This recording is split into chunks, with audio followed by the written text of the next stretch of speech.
porque creo que todos sabemos bastante más de lo que yo pudiera decir. Así que lo que sí voy a decir y quiero decir es que estamos encantados, como siempre, de que nos visite una vez más, que como sabéis ha estado varias veces por distintos motivos con nosotros. Hasta ahora casi siempre cantando sobre todo.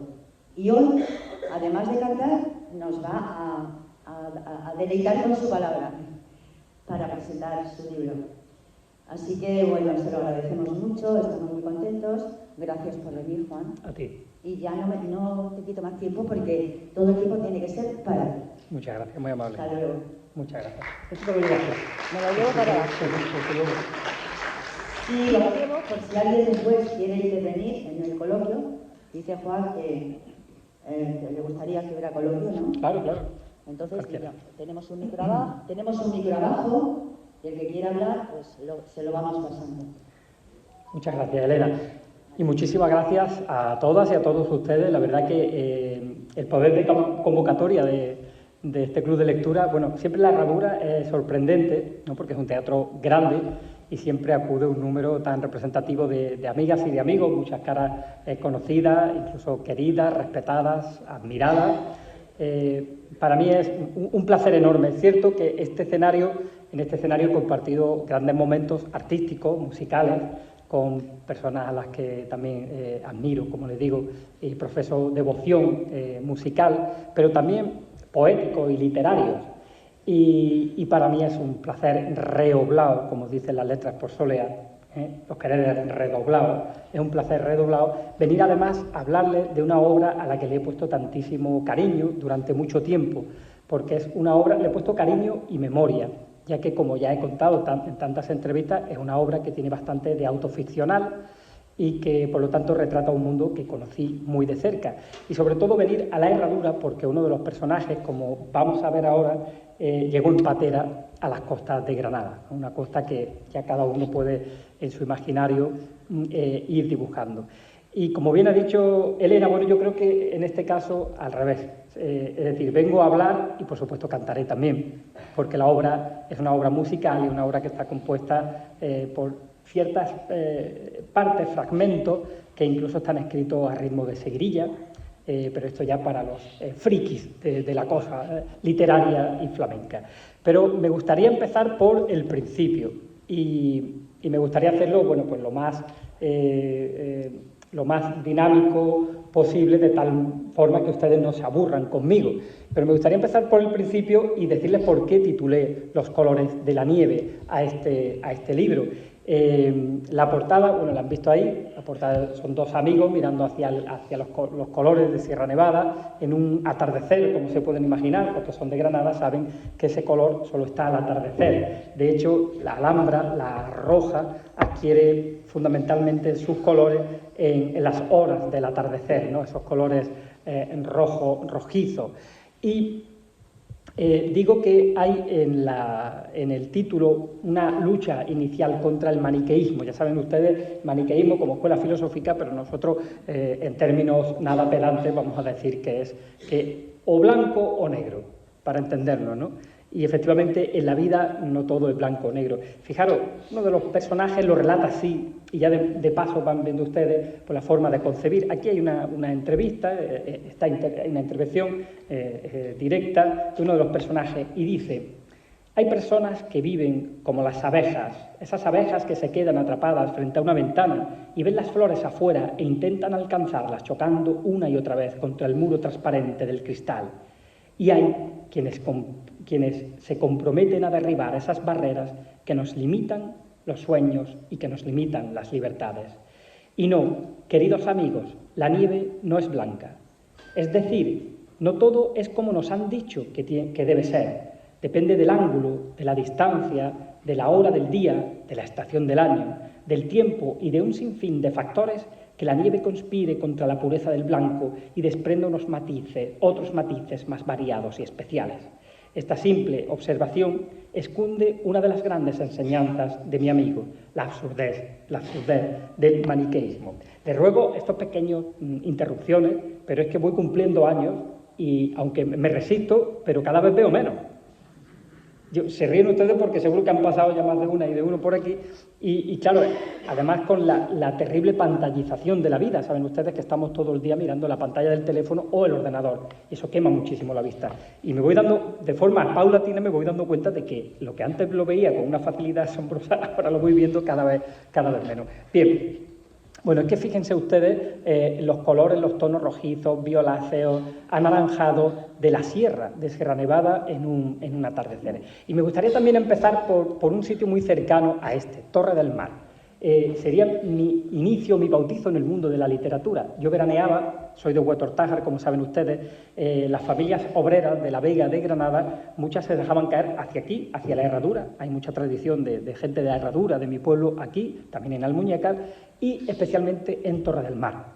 Torre del Mar existía la broma de que lo primero que se te ponía moreno eran los sobacos de saludar a los paisanos, porque estaban todo el rato, ¿qué pasa? Hasta el alcalde, ya hubo un momento en que decidió trasladar al ayuntamiento, pues se iba de vacaciones allí. Bueno, pues en Torre del Mar tuvimos la inmensa suerte, siendo muy pequeño, de coincidir con un matrimonio de Madrid, León y Teresa. León y Teresa eran dos personas del mundo del mundo de la cultura, de la literatura, unos grandísimos lectores, aunque se dedicaban, eran peritos mercantiles los dos y cada uno se dedicaba a sus quehaceres. A la postre, los abuelos de mi mejor amigo desde la infancia.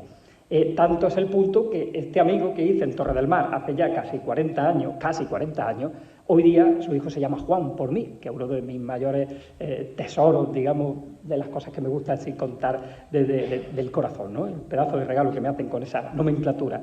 Bueno, pues Teresa, especialmente, cuando hablaba, yo me quedaba con la boca abierta. Ese acento madrileño, que el padre era de Vélez Málaga, por eso venían allí, pero ese acento madrileño de ella y evocando cualquier cosa, fuese literaria, fuese histórica, porque ellos habían vivido toda la dictadura, la transición, es decir, la democracia, o fuese cualquier cuestión de explicar Madrid. Y yo me di cuenta ahí, de niño, siendo un niño con 8, 10 años, el poder hipnagógico de las palabras. Es decir, cómo en la antigua Grecia, aquellos que se llamaron los sofistas eran capaces de engañar al pueblo incluso con el poder de las palabras, ¿no? Porque hay un poder mágico en quien domina la palabra. Y yo me decía a mí mismo, siendo un niño, yo quiero hablar como habla Teresa. Y me di cuenta, conforme pasaban los años, lo veíamos todos los veranos allí, que ella siempre tenía en las manos un libro de Paco Umbral. Un libro de Paco Umbral. Y a la vez relacioné con que mi tío Salva, que es el verdadero artista de mi familia, un pintor de brocha fina, un pintor excelso, todos los días iba al kiosco de mi pueblo, de Huetortájar, en la plaza de Ole, que le decimos, a comprar el diario El Mundo. Y no porque estuviera de acuerdo con la editorial, sino porque en la contraportada, muchos empezaron a leer la contraportada gracias a Paco Umbral. Escribía todos los días, además se titulaba así, Los placeres y los días, Paco Umbral. Llegó casi la pubertad, los 12, 13 años, y Teresa y León nos regalan este libro. Fíjense cómo se llama, Y tierno Galván ascendió a los cielos. Una ironía tremenda, ¿no? Ustedes se acordarán de aquel alcalde socialista, utópico de Madrid, que transformó el Madrid en los años 80, el Madrid de la movida, y que fue tan significativo, ¿no? Pero que decía, de hecho, empieza con una cita de Tierno Galván que dice: hijos míos, Dios nunca abandona a los buenos marxistas. O sea, ahí tienen ya un poco la dicotomía en la que se establece el libro. Bueno, pues imagínense para un niño que entra en la pubertad, que yo le dije, yo quiero hablar como habla Teresa, por lo tanto me voy a leer los libros que nos mande Teresa. Y 12 años, ¿eh? Cuando yo abrí este libro, y fijaros, me acuerdo de memoria, el caballo solo y formal, el caballo tras el cortejo de Franco, nortes de Madrid, pasó por las Rozas, camino hacia el Valle de los Caídos, carretera de La Coruña decía, hacia el Valle de los Caídos, todo cuelga muros, pronto pesando, como el peñasco de Góngora que a tantos siglos que se viene abajo sobre el muerto breve, histórico y sangriento. Fíjense, sobre el muerto breve, histórico, aquí tenemos que quitar una porque es drújula, y sangriento, en ritmo de endecasílabos prosa. A mí aquello me formó algo en la cabeza, es decir, me dio un revolcón que yo dije, ¡ostras! El barco de vapor, que nos hacen, las colecciones del barco de vapor que nos hacen leer en el colegio, está muy bien, pero esto es literatura. Y además me voy adentrando, y claro, era una crónica, unas memorias noveladas de la transición, desde la muerte de Franco, por eso empieza así, hasta la muerte en 1986, si no me equivoco, 1980 y a finales del 80, de Tierno Galván, quizá el 89, no recuerdo bien ahora, de Tierno Galván. y culmina precisamente con el entierro de Tierno Galván. Y claro, cuenta toda la retahíla de las cosas que suceden en aquellos años. Bien, y aparte, para alguien que está entrando en la adolescencia, acuérdense ustedes de cómo era Umbral. Medio libro contando estas cuestiones literarias altísimas con su pluma, con su invención literaria, y medio libro contando batallitas sexuales. Imaginaros para un niño que está despertando al mundo de la pubertad, de la sexualidad, pues lo que supuso aquello. A mí aquello me volvió loco hasta tal punto que Umbral para mí es quien sin duda me habla la literatura. De hecho, ahora estoy en plena tesis doctoral sobre la recepción de la obra de Francisco Umbral. Y ya para culminar este friquismo umbraliano, la semana pasada aquella foto es su viuda, María España, en el centro, como la ven, la madre del hijo, saben que se les murió un hijo, al que le dedica el libro Mortal y Rosa, que está considerado una de las novelas más bellas, hermosas y dolidas, por supuesto, un poeta herido que hay ahí de la mitad del siglo XX hasta de las mejores novelas. Con un amigo mío que vino de Huetortájar, que lo recogí en el aeropuerto, en fin, me invitó a la casa y justo después di una conferencia sobre Umbral en la Fundación Francisco Umbral, que fue muy, muy emotiva. En fin, y llegamos, digo que gracias a eso, de hecho, aquí hay un personaje que quiere ser Umbral, que quiere ser el periodista que fue Umbral desde las columnas. Entonces llegamos al libro.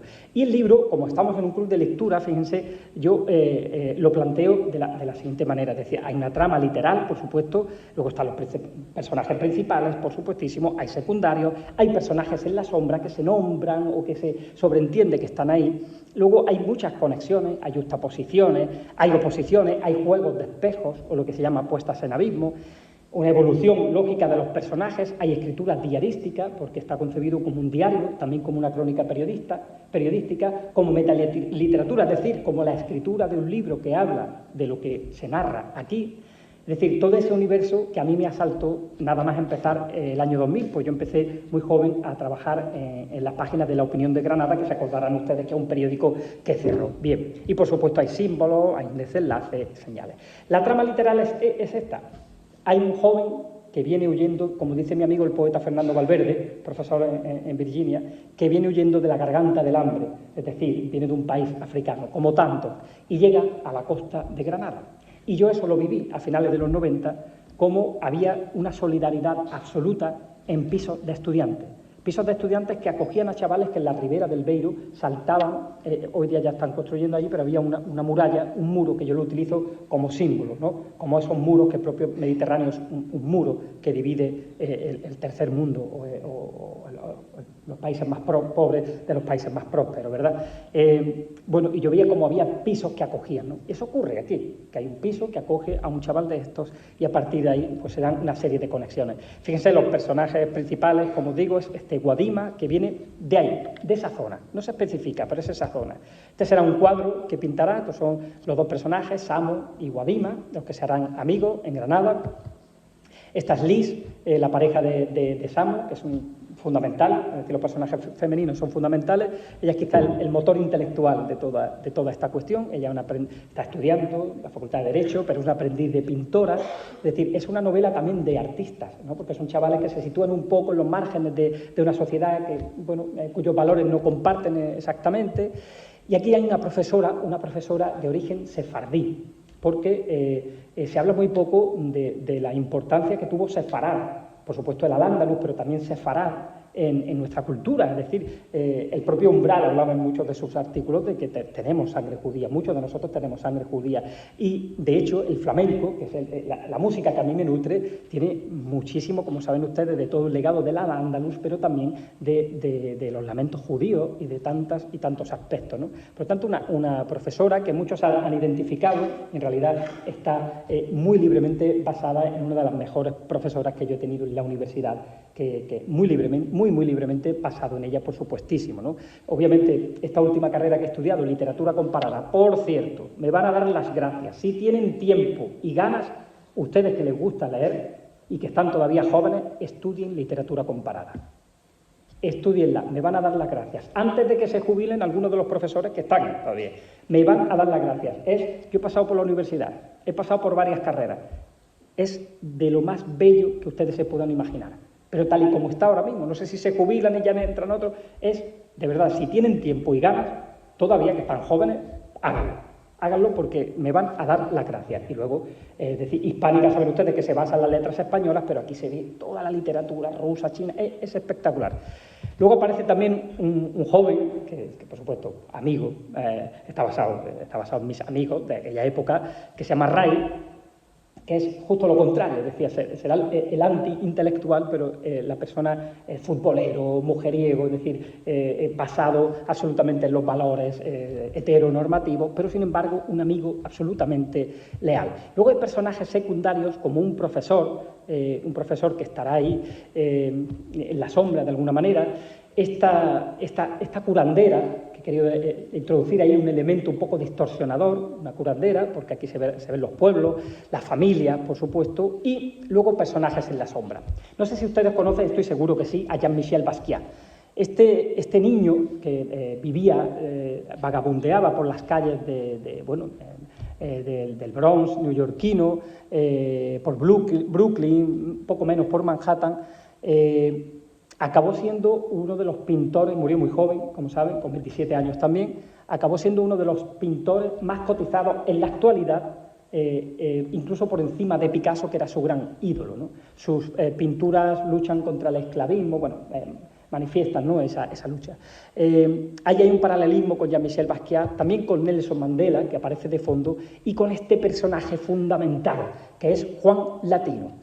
Personaje que está enterrado bajo la cripta de la iglesia de Santa Ana, en la plaza de Nueva de Granada, ¿verdad? Bueno, Juan Latino, para el que no conozca muy rápido la historia, esclavo, comprado su madre y él, siendo un bebé, para la familia del gran capitán, comprados en África, se hace tan amigo del nieto del gran capitán que se viene a Granada a estudiar a la universidad con él. Saben que el gran capitán está enterrado también en el monasterio de los Jerónimos con su esposa. Y se hacen tan amigos que lo acompaña incluso de mayor a la universidad. Los esclavos no podían entrar y él pegaba el oído en la puerta de la universidad.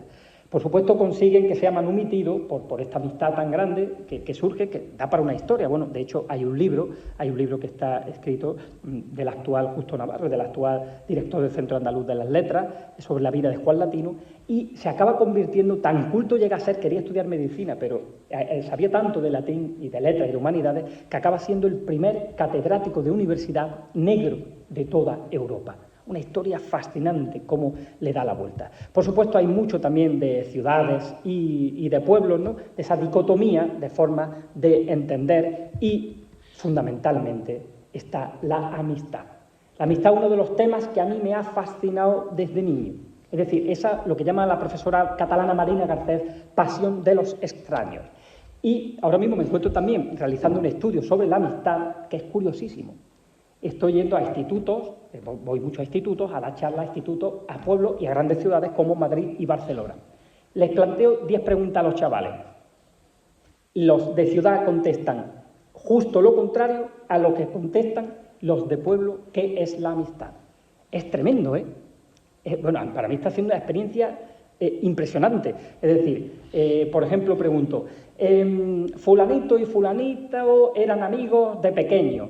Después perdieron el contacto, durante 20 años no han hablado, no han sabido nada el uno del otro, pero se han encontrado y es como si no hubiera pasado nada. ¿Para vosotros eso es amistad? Los de ciudad dicen todos que sí, los de pueblo dicen que no, porque hay una frecuencia de los cuerpos, es decir, de los contactos y de los afectos. Es decir, porque en los pueblos, pero fijaros, no son pueblos aldeas, son pueblos lo suficientemente grandes como para que los círculos se tejan por afinidades, ¿no? Y por afinidades o por excelencia, como decía Aristóteles. Y es curiosísimo, ¿eh?, cómo varía la forma de entenderse. Claro, en la ciudad hay muchísima más soledad, esto es estadístico, ¿no? Y en los pueblos hay muchísima menos. Y se ven muchas pandillas mucho más grandes en los pueblos. Es interesantísimo. No quiere decir, no estamos hablando en términos adjetivos, sino sustantivos. Es decir, no quiere decir que sea mejor o peor, pero ahí estoy investigando. La amistad para mí es fundamental. Aristóteles hace 2500 años, ¿qué no hubiera hecho ese hombre si tuviera un ordenador e internet? Escribió varios libros de los cuales todavía hoy no hemos sido capaces de salir. Por ejemplo, dijo que había 3 tipos de amistad. Amistad por conveniencia. No hace falta que expliquemos lo que es, ¿verdad? Amistad por afinidad. Bueno, la que se puede tejer en torno, pues no sé, a una ideología política o a un equipo de fútbol, es decir, a las afinidades. El que le gusta salir a correr, no sé. Y amistad de excelencia. Decía que era la que estaba por encima de todos. El amigo de excelencia no descansa hasta haber cumplido a su amigo.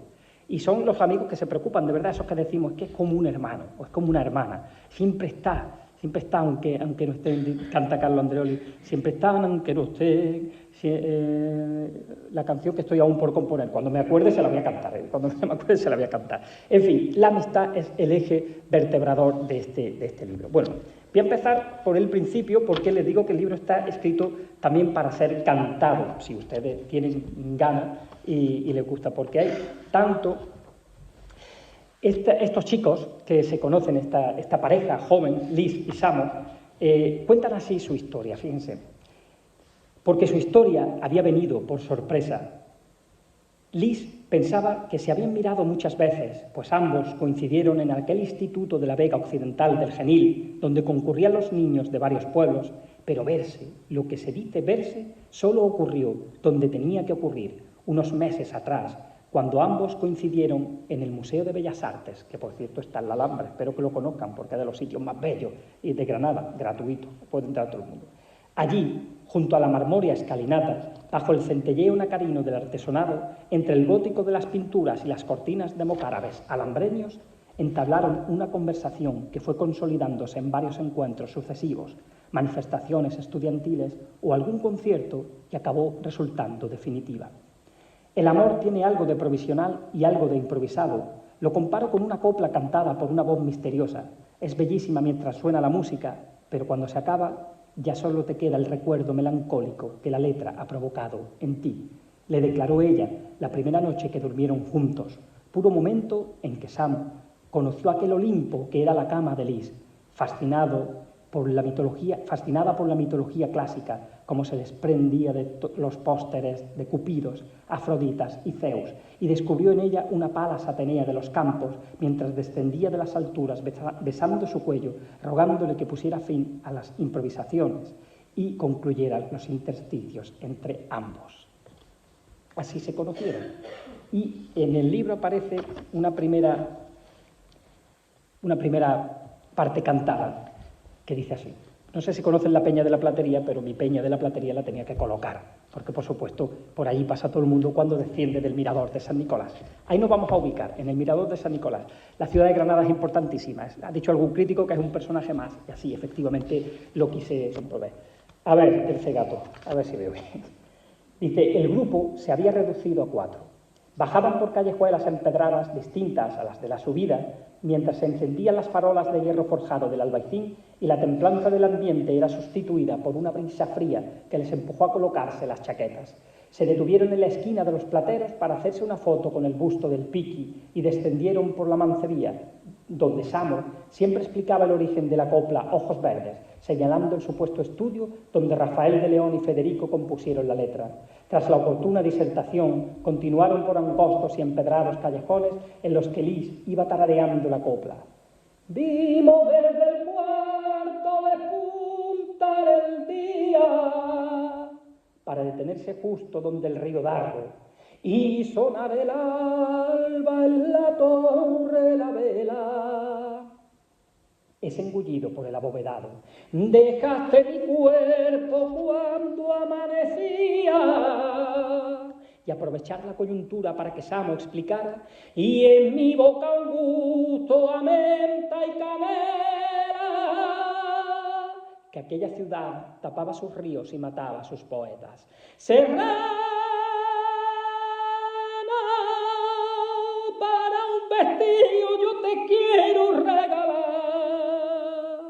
Que aquella ciudad había sido en tiempos más bella que Venecia. Me dijiste estás cumplido, pero que había sucumbido a base de ladrillos y políticas inadecuadas. No me tienes que dar nada, subí en el caballo y un beso te di, y nunca una noche más bella de mayo yo he vuelto a vivir.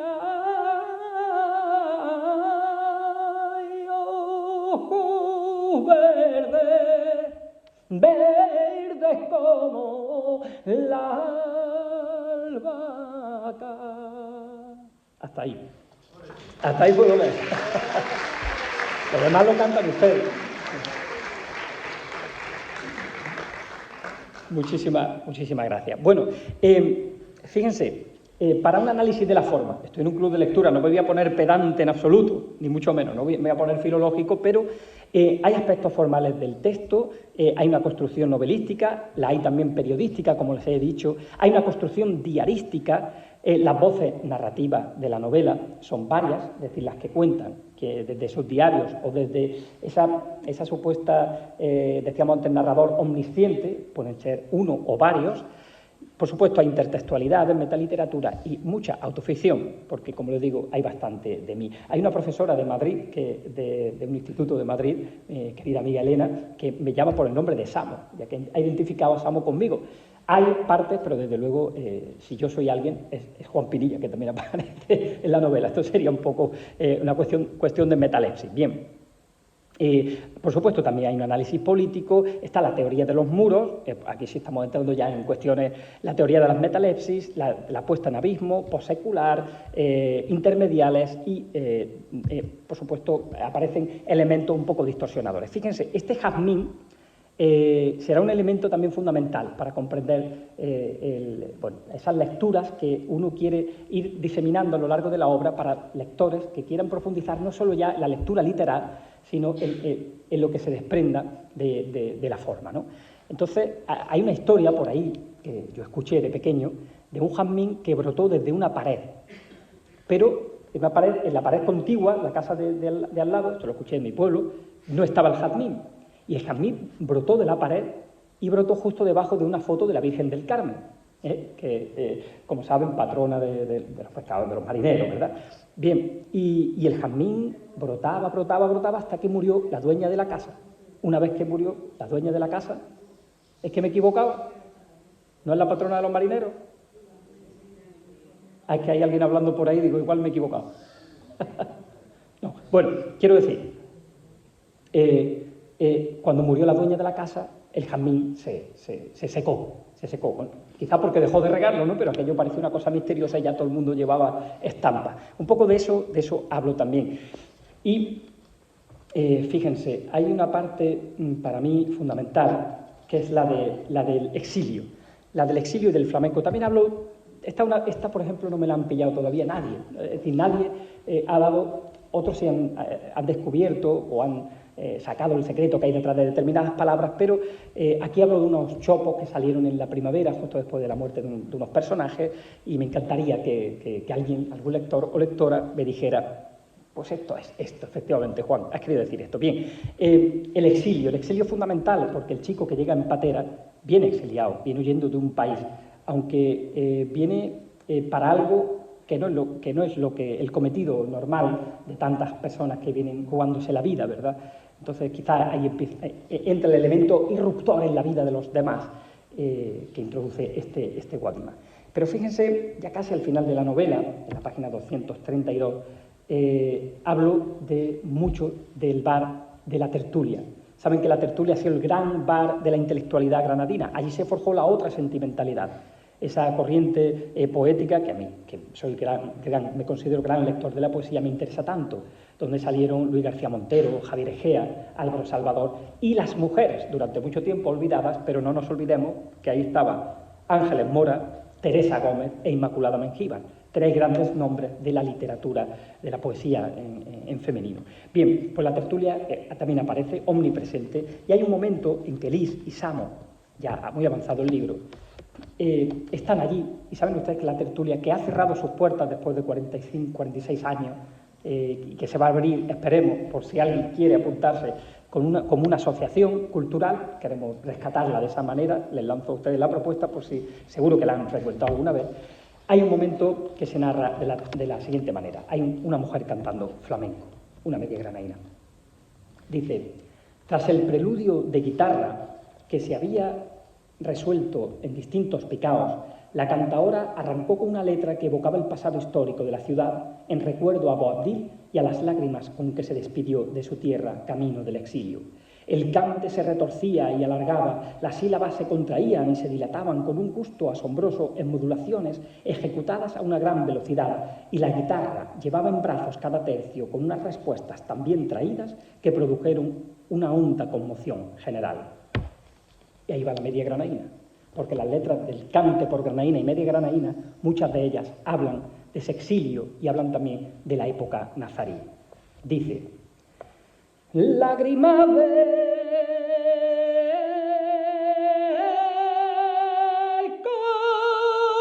corazón, vierta,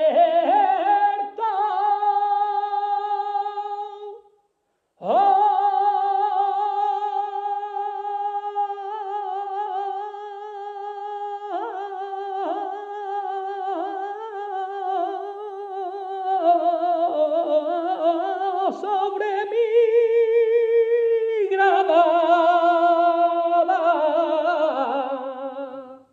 lágrima del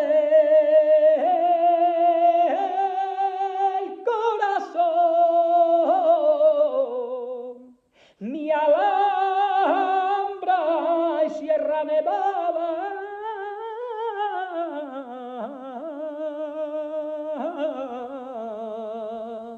llorándole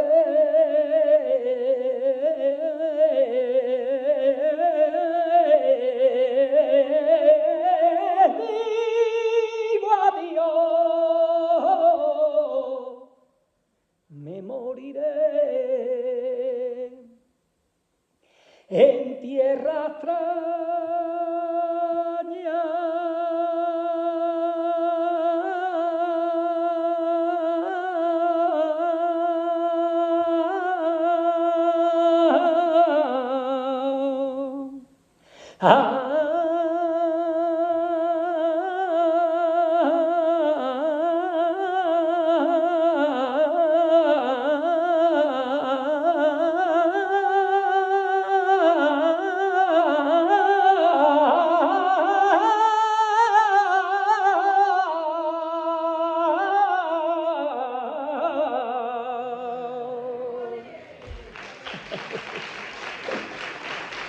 Muchas gracias.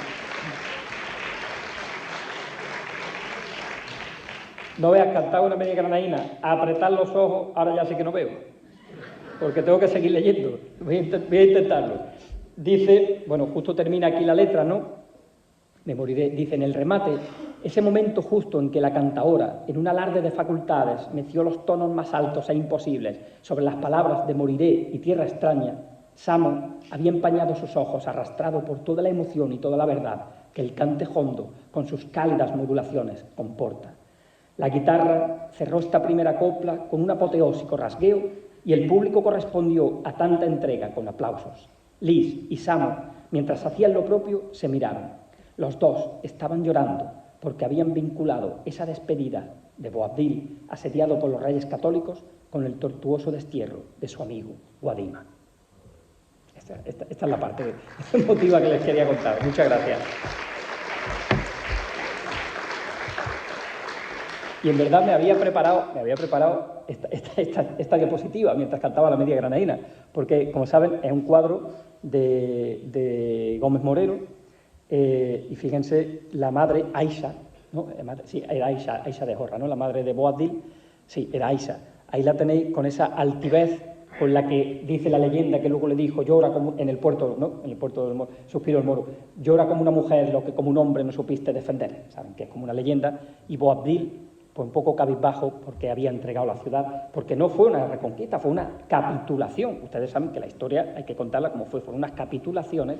Por eso dice también la letra, otra letra por media granaína, no te quise destruir, con pena el Moro decía, no te quise destruir, y es que de sobra sabía que si luchaba por ti era batalla perdida, porque ya se había quedado tan reducido el reino de Granada frente a las huestes de los reyes católicos, ¿no? Imagínense. En fin, en cualquier caso. Bueno, el libro, como les digo, es para mí una conmovedora historia de amistad, porque como les digo, he tenido que hacer pues acopio de todas mis lecturas y echar hacia afuera el lector que tengo dentro, pero también memoria porque todos los personajes están basados en personajes reales, en historias reales que ocurrieron. Y contarme a mí mi propia historia a través de los ojos y la lupa de la ficción. Yo creo que cuando leí aquel día que os digo este libro de Umbral, desde entonces me coloqué el monóculo de la literatura y de la música y no soy capaz de ver la vida, y además me parece mucho más amable, bella, hermosa, a pesar de todo lo que está ocurriendo, a pesar de personajes siniestros por el norte, a pesar de guerras terribles y genocidios por el oeste, a pesar de que también es terrible, influencers que todas las mañanas te dicen que comas piedras volcánicas con kéfir, que no sé qué cosas más terribles que estos influencers, que luego los ve, a lo mejor ellos se están hinchando de buen chorizo y buenas morcillas, pero a ti te dicen que tú te comas eso porque es lo bueno, ¿sabes? En fin, es decir, en este mundo tan acelerado que nos ha pasado, no sé a ustedes, a mí como una apisonadora, de pronto ahora en esta última carrera me he tenido que poner las pilas porque yo no sabía, no sabía lo que era pues ni un influencer. Así que ya no les digo nada, lo que son los eaters, ¿no? Lo que te enseñan dónde comer, los que son los gym bros,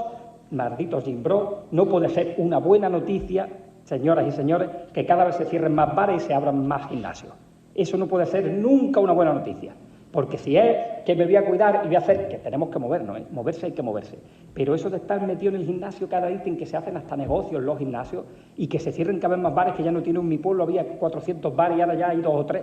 Y esto es una pena que te tienes que ir, es tremendo, ¿no? A mí me parece de verdad un síntoma de la decadencia cultural a la que estamos cayendo. Quiero decir con todo esto que en este mundo de aceleracionismo, en este mundo de individualidad, porque al final toda esta historia de la tiranía del postureo, que nos impone esa tiranía del postureo en la que estamos, estarán de acuerdo conmigo, nos está replegando sobre el yo.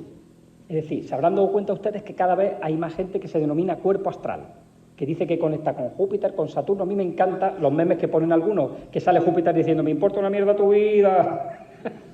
El otro diciendo, he conectado con Júpiter, a mí me importa la mierda tu vida, déjame tranquilo.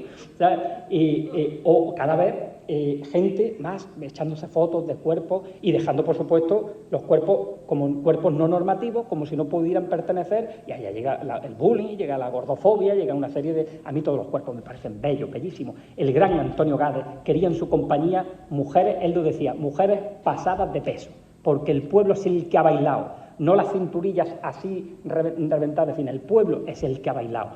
Y por eso en el flamenco, a mí me encanta el flamenco, porque el flamenco, como dice Byung-Chul Han, en el flamenco no gusta lo pulido. No. En el flamenco nos gusta justo lo contrario, a veces hasta lo siniestro, lo más dolorido, la persona que más fatigas ha pasado y por tanto más verdad tiene en el cante, ¿no? Y por eso la literatura también sigue acogiendo a esos personajes que esta sociedad de las modas y del postureo cada vez se está apartando. Bien, pues por eso he titulado yo aquí también personajes, una manera también de protestar políticamente, personajes en contra de esas nuevas modas, de esas nuevas tendencias, personajes que se sitúan en la esfera de las humanidades y personajes que se sitúan la amistad a unas latitudes y a unas alturas que esa forma de entender y de comprender la amistad les llevaría o les lleva a casi transformar el mundo. Eso es, en definitiva, lo que he querido contar aquí. Y hay una parte que sería esta. Soy un gran lector de poesía, pero jamás escribo poemas, precisamente por eso, porque he leído tan buenos poetas que a mí me da la impresión, como decía el malogrado Javier Egea, gran poeta y admiradísimo, que, por cierto, aquí grabó una de sus grandes entrevistas con Eduardo Castro, aquí en La Herradura, por si la quieren buscar. Y seguramente los que son de aquí de La Herradura conocerán a los personajes que aparecen por ahí, incluso a un hombre que tiene... Bueno, entonces no había ni chiringuito, la playa era preciosa, qué cosa más bonita. Busquen Javier Egea, entrevista Radio Nacional, Televisión Española, con Eduardo Castro. Y es de verdad una joya de entrevista y la mitad se realiza aquí en La Herradura. Decía que la poesía estaba agotada y que el amor no era posible en el capitalismo, ¿no? Javier Egea, como saben, decidió acabar con su vida un 29 de julio de 1999. Bien, pues hay un poema que introduzco ahí, que es de uno de los personajes, pero en realidad, o como saben, es mío. Y dice así: señalas a la nieve y cambia de color, como las mejillas de los enamorados cuando se roban los primeros besos. Ahora cae la tarde y yo busco en los balcones de esta ciudad varada en un puerto lunar, como nave sin cartapacio ni rosa de los vientos, las almenas que fueron testigos de tus abrazos, para interrogarlas, para regresarlos, para quitarles el polvo y lucirlos en la antología de mi memoria.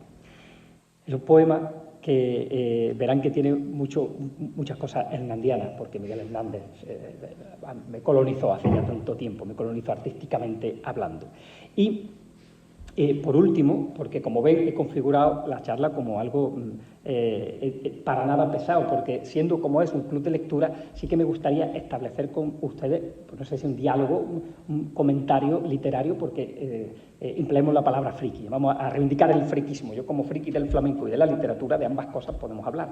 A mí me encantaría algún día, sobre todo y especialmente, si a la mayoría de ustedes no les gusta Umbral, me encantaría venir a hablarles de Umbral. Previamente les rogaría que se vieran el documental Anatomía de un dandy, que está en internet, lo pueden ver, sobre su vida, donde nos damos cuenta que Umbral efectivamente se crea un personaje y la mayoría de la gente se cree que Umbral es el personaje, pero no la persona que en realidad es, y que es la que cuentan pues, su mujer y los allegados, sin duda. Y me encantaría, porque no ya por la tesis doctoral, sino porque creo que me he leído todos sus libros. Publicó. A mí me gustaría preguntarles una cosa, y con esto termino para enlazar con lo siguiente. Me gustaría preguntarles una cosa. Los grandes escritores como Vargas Llosa, García Márquez, García Márquez 30 libros, Vargas Llosa unos 50, la mayoría publican a lo largo de su vida, pues entre 30 y 50 libros. ¿Cuántos libros creen ustedes que publicó Umbral? Les doy les voy a dar varias cifras. Son erróneas, claro, algunas. 30, estoy hablando de libros, no artículos, obviamente. 30, 50, 70 o 120. 120, sí, efectivamente, 120. Además, escribió más de... hay quien a ver, la mayor experta en Umbral dice 50.000 artículos, pero hay un periodista que es Manuel Javois que dijo 135.000 artículos. Escribió una media de entre 3 y 4 artículos diarios, no solo para El Mundo y para El País, que también colaboró, Diario 16, sino para revistas en las que colaboraba. Y fue un gran polígrafo, una persona que se quemó, decía, hay que quemarse algo en la vida, se quemó escribiendo y ha dejado obras fantásticas. A mí es que me dicen que era un machista, y yo les digo, léete de 1973, Carta abierta a una chica progre. A ver si hay algún libro más feminista escrito en pleno franquismo que vio, a ver si hay un libro, me refiero de un hombre además que era un hombre de su tiempo. En fin, voy desembocando en Umbral y lo que quiero es terminar con mi novela. La novela es una novela, como les digo, metaficcional, porque habla de la literatura, de una escritura de una novela sobre ella. Es una novela diarística, pero sobre todo es una novela muy real. Es una novela cuyos personajes y cuyo nudo gordiano sucedió no muy lejos de aquí. Uno de los personajes llegó a una cala tampoco muy lejana de aquí, y por lo tanto es algo que tiene mucho que ver con esa Granada finisecular de finales del siglo XX y principios del XXI, porque llega hasta el otoño pasado. La novela llega, hasta el otoño de 2024, porque salió en 2025. Y a mí, que se me da fatal vender el libro, lo que más me interesa es que haya alguien que me diga, incluso, he ido a la biblioteca, he sacado tu libro y me lo he leído casi del tirón. Eso es algo que como autor es francamente maravilloso.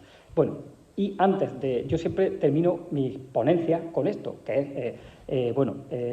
soy Juan Pinilla, me encontraréis en los bares y en la Peña de la Platería.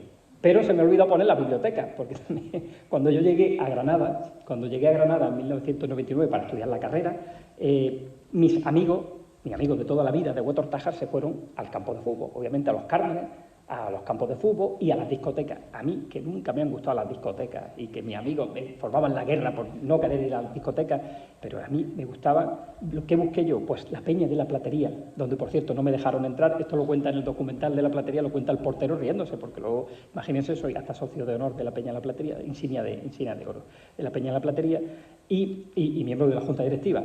Y a las bibliotecas de Granada. ¿Por qué? Pues por esa umbralitis que yo tenía, que en mi pueblo solo había 3 títulos de Umbral. Y a mí, como Umbral, me estaba descubriendo Virginia Woolf, Sartre, me estaba descubriendo a Woody Allen, me estaba abriendo el balcón de la literatura, y yo, gracias a él, llegué a Saramago. Saben también que publiqué un libro sobre José Saramago, que se llama El Nobel de lo Imposible, una biografía. Saramago sí lo conocí en persona. Allí ya fui dejando poco a poco ese rinconcito de la biblioteca de mi pueblo, donde me quemé tardes enteras también. No me quemé, disfruté leyendo San Manuel Bonomarti, leyendo Beltenebro de Muñoz Molina, leyendo prácticamente todos los títulos, hasta tal punto que mi hermana, que es la bibliotecaria actual, Cuando tuvieron que digitalizar estas fichitas, ¿se acuerdan ustedes que había antes donde ponía fulanito, se lleva el libro tal día y lo entrega tal día? Pues me las guardó todas y había algunas en las que solo aparecía yo con 15 o 16 años de algunos libros y en otros, los que eran los de Umbral, que solo había, en los anaqueles solo había 3 títulos de Umbral, pues me las había leído como 10 o 12 veces, ¿no? Y allí ya en la Biblioteca de Granada descubrí pues todo el mundo de los libros y especialmente en la universidad. Pero la Peña de la Platería es uno de mis santuarios. Están ustedes, quedan emplazados a visitarme en la Peña de la Platería, uno de los sitios más bonitos de Granada, con vistas a la Alhambra, en el Carmen de la Placeta de Toqueros, en el Albaicín y por donde han pasado algunos de los grandes escritores. Si les parece, antes de dar paso al turno de palabra, me voy a despedir, os voy a despedir la obra con un fandango que habla de la amistad, porque también en el flamenco se habla mucho de la amistad. Y dice así: ¿me dan permiso que beba? Porque llevo sin beber. Ah, no, y tengo que cantar otro fandango. Yo no puedo irme de la herradura sin cantar fandango en la herradura. Hombre, ahora que he venido a hablar de mi libro, como Umbral, pero también ha soltado algún cantecito que otro. El fandango de la herradura puede ser el fandango granadino más hermoso. Lo conocemos gracias al grandísimo cantador Manolillo el Ruso. ¿Cómo saben ustedes? Manol García el Ruso. Y dice así: acaba ya de salir lucero de la mañana, acaba ya de salir, que te está esperando el alba en el puente del Genil a la entrada de Granada. Es precioso, ¿eh? Es muy bonito.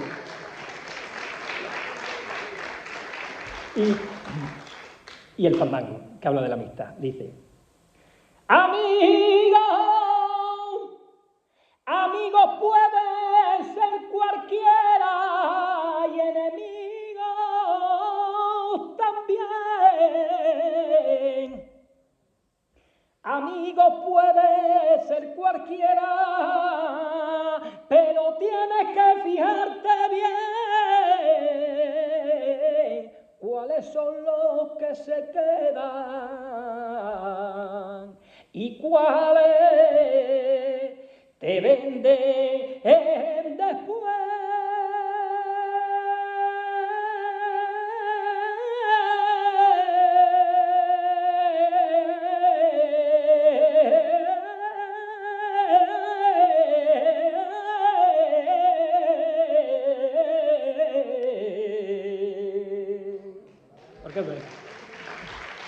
Muchísimas gracias. Muchas gracias.